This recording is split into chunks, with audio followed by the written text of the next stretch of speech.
Guys இப்போ பார்த்தீங்கன்னா டே 5 வந்து லூனா சேலஞ்சுனா நம்ம பண்ணிருக்கோம். ஸோ இன்னைக்கு கம்ப்ளீட் பண்ணிடுவோம். டே 5 வந்து 3 நாள் 5 நாள் கம்ப்ளீட் பண்ணிடுவோம். இது வந்து பாருங்கள் நம்ம கிரவுண்டுக்கிட்ட போயிட்டு இன்னும் 8 இருக்குன்னு காட்டுறாங்க. எத்தனை வண்டி இருக்குது ஈவினிங் டைம் வண்டி நிற்கும். ஸோ நான் ஒத்த பேர் முடிச்சு இருக்கிறதுனால டக்குன்னு காட்ட முடியல. வண்டியை நிப்பாட்டிட்டு காட்டுறேன். ஓகேங்களா, வண்டியை நிப்பாட்டிட்டு காட்டுறேன்.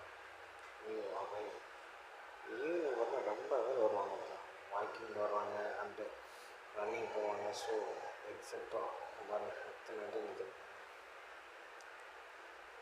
ஈவினிங் வந்து எக்கச்சக்கம் பேர். ஸோ இன்னைக்கு கொஞ்சம் கம்மியாக இருக்குது.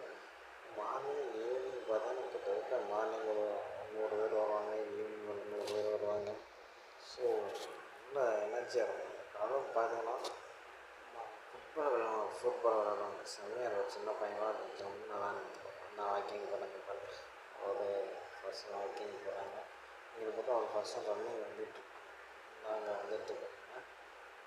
ஸோ எக்ஸப்டாக இருந்துச்சு பார்த்தீங்கன்னா இங்கே 3 கிலோமீட்டர் தான் கம்ப்ளீட் பண்ணியிருக்கேன். கால் செம்ம பெயின் இருக்குது. ஸோ என்ன ரொம்ப நாள் கழிச்சு ஓடிட்டுருக்கனால இதாகிடுச்சு. லாங் டேஸ் கழித்து ஓடுறதுனால கால் சரியான பெயின். ஸோ எனக்கு 3 கிலோமீட்டர் கம்ப்ளீட் பண்ணியிருக்கேன்.